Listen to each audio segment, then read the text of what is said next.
Hello friends, how are you? I hope you all are doing good. My name is Poonam and welcome back to my channel. In my today's video, I'm going to talk about tips and tricks for the matured students or for the students who are married or who have gap more than 5 years of 5 years of gap in their studies. Basically, they have completed their studies 5 years back and or 5 years or more, maybe 10 years or 11 years, and now they wanted to study in Canada. They want to come to Canada as a student and they want to pursue their further studies. So let's start. So guys, uh, this in this video I'm going to talk more about for the matured people. Matured people, I mean, it maturity has nothing to do with age, but for visa, I'm talking in the reference of visa only. So matured students here, I mean, they are in their starting of 30s or in mid of 30s or in the starting of 40s. So they have work experience of more than 5 years in more than 5 years, and then if they have work experience, then definitely that's a gap in their studies.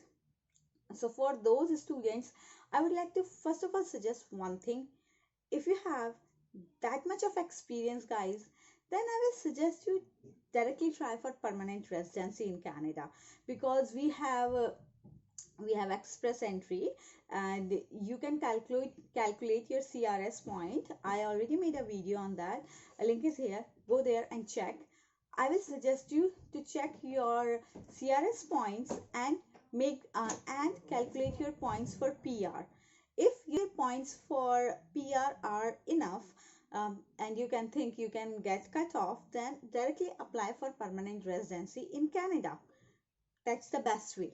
Okay, but you are one of those, like I was also in the same stage when I was trying for getting PR and all that. So if your points are not enough and you thought a pathway of study to get your Canadian PR, and you thought that now you're in your 30s and you thought, oh, um, let's start thinking about the study visa so that you can enhance your points to get PR and you wanna go to Canada as a study visa.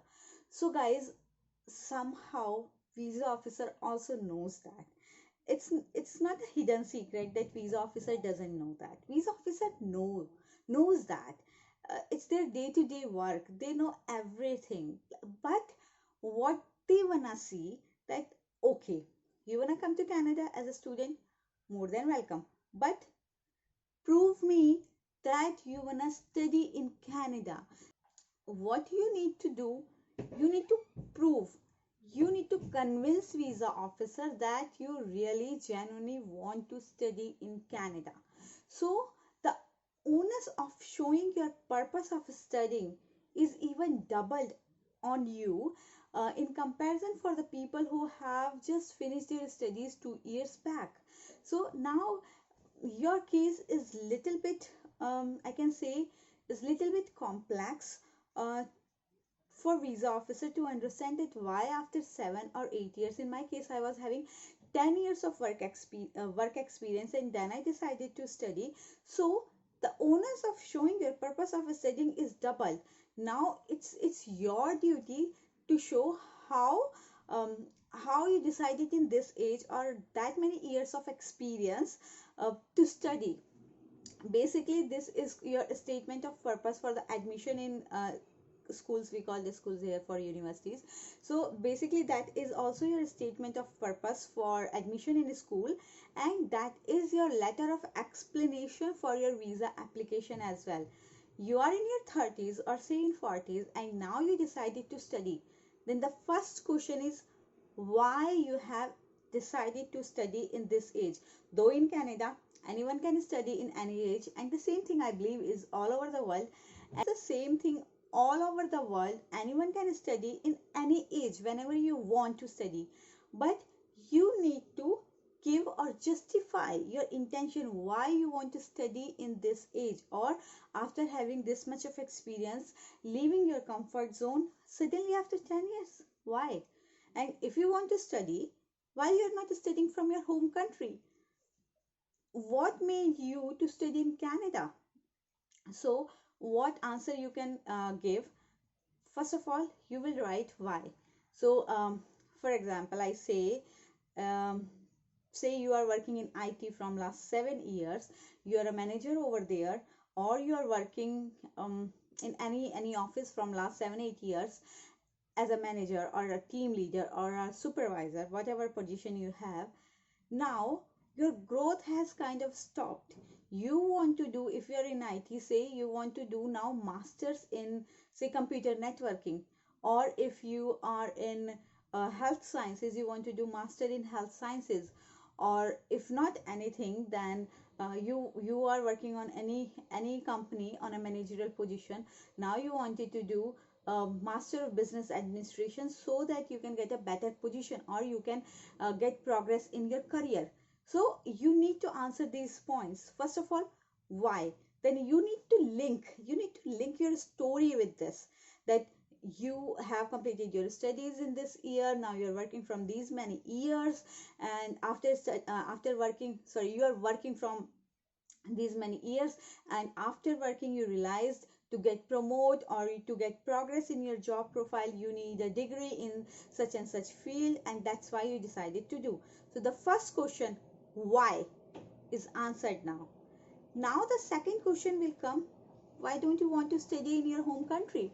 If we talk about India, I did master of business administration from Canada.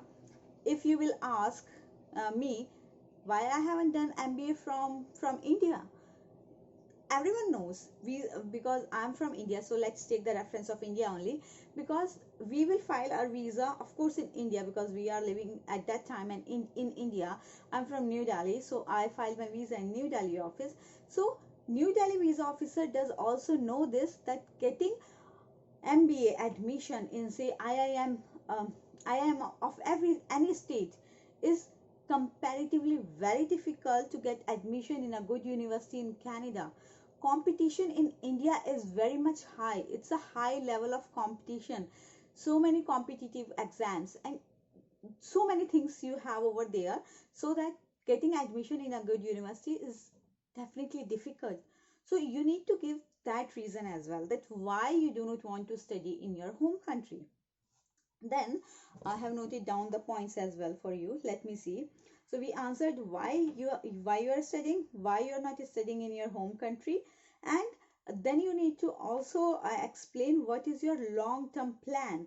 Long-term plan means after doing this degree, what's your plan? Okay, you wanna study? Fine, go and study. But what after that? What's your plan? After doing this course, how you can connect this course with your career progress? How these two things are together? Like right now you're working here at this position, and if you will do this course, then together what progress you can get? So you need to explain that. You need to show the connectivity in the course and your career progress. Now this is about the SOP, or letter of explanation, or cover letter for your visa, whatever you want to say. This has to be, this is like soul of your application. This is the most important thing in your application.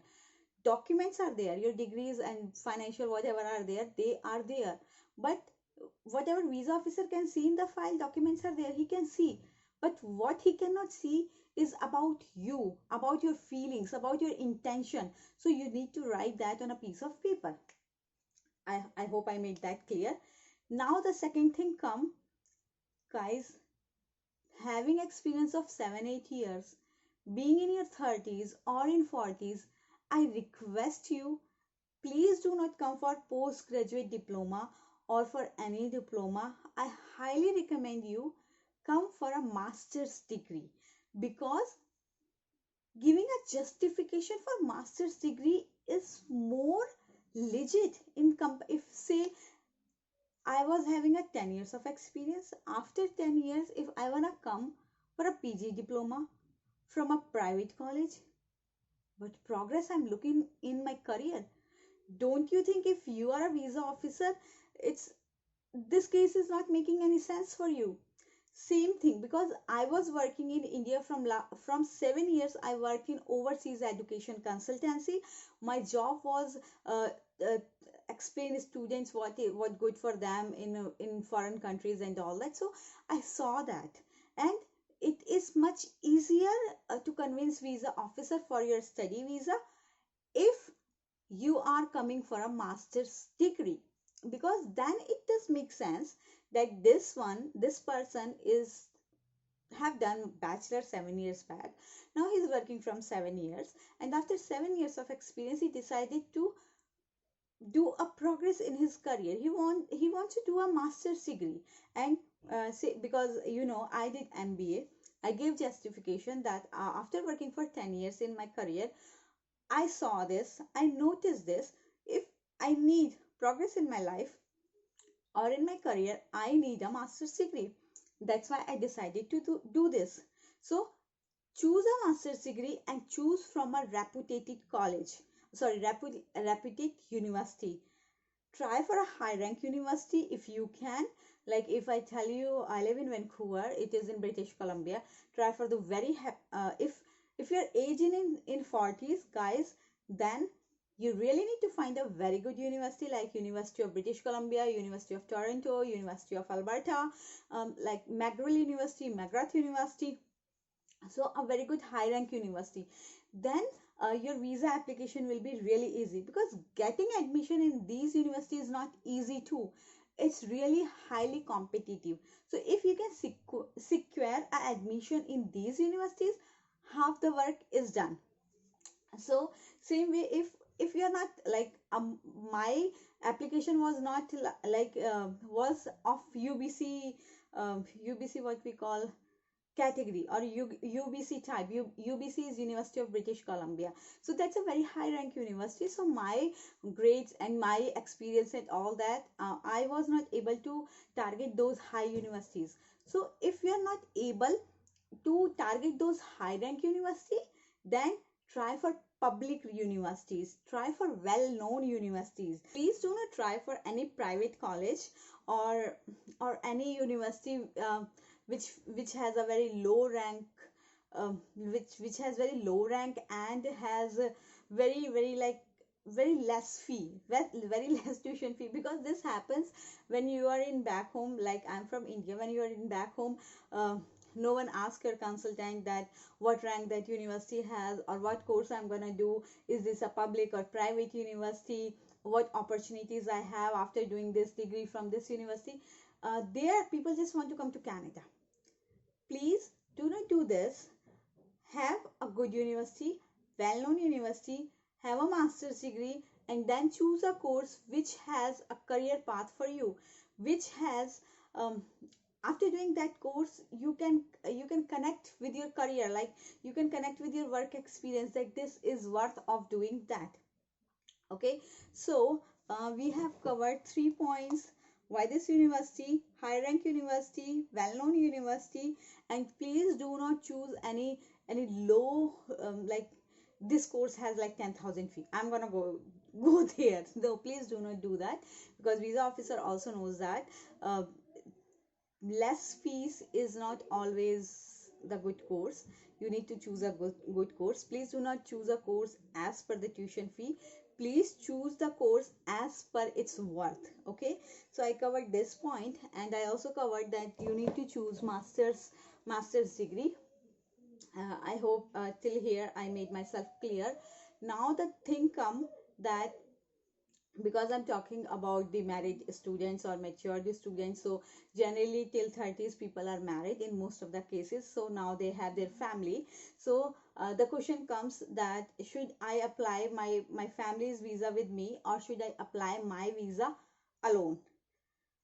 I made many videos about this, guys. I will share the link over here. Please go and see that in detail.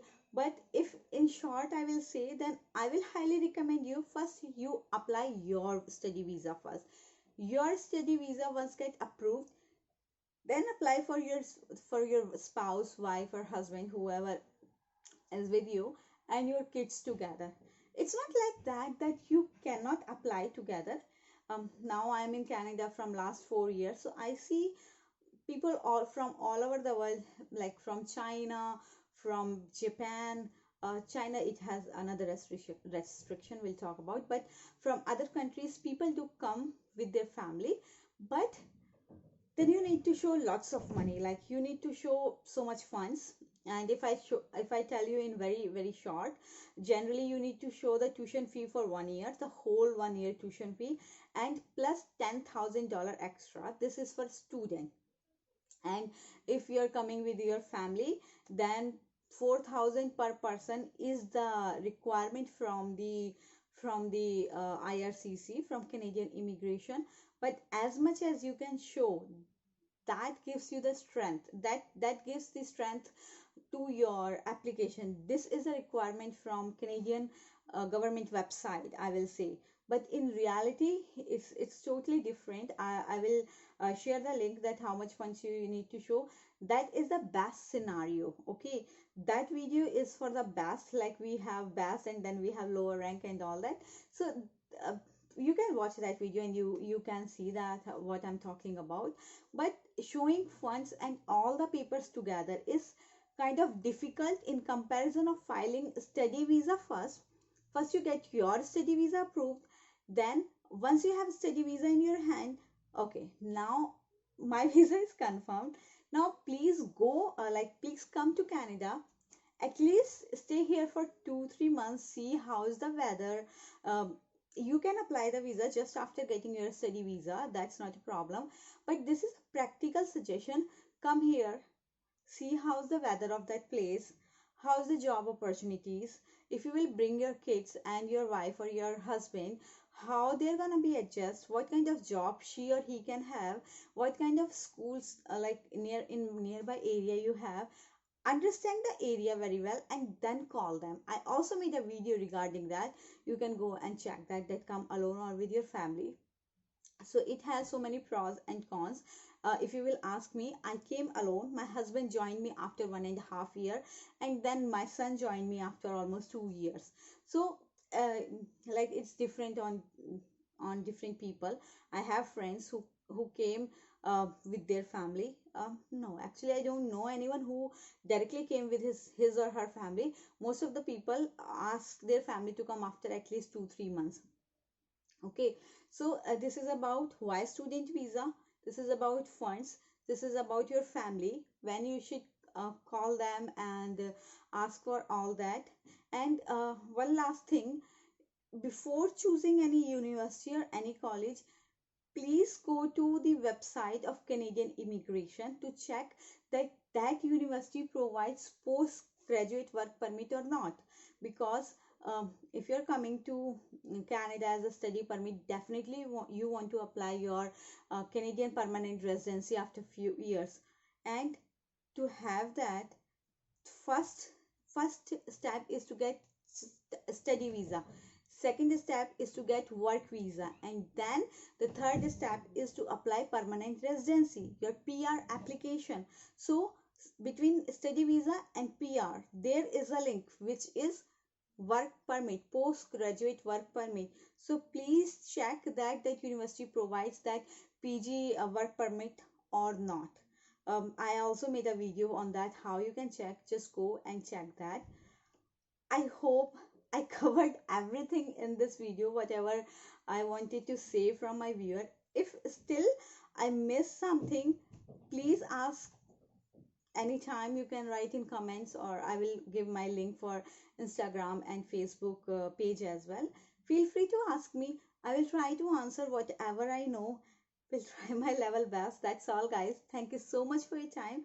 Have a good day. Bye.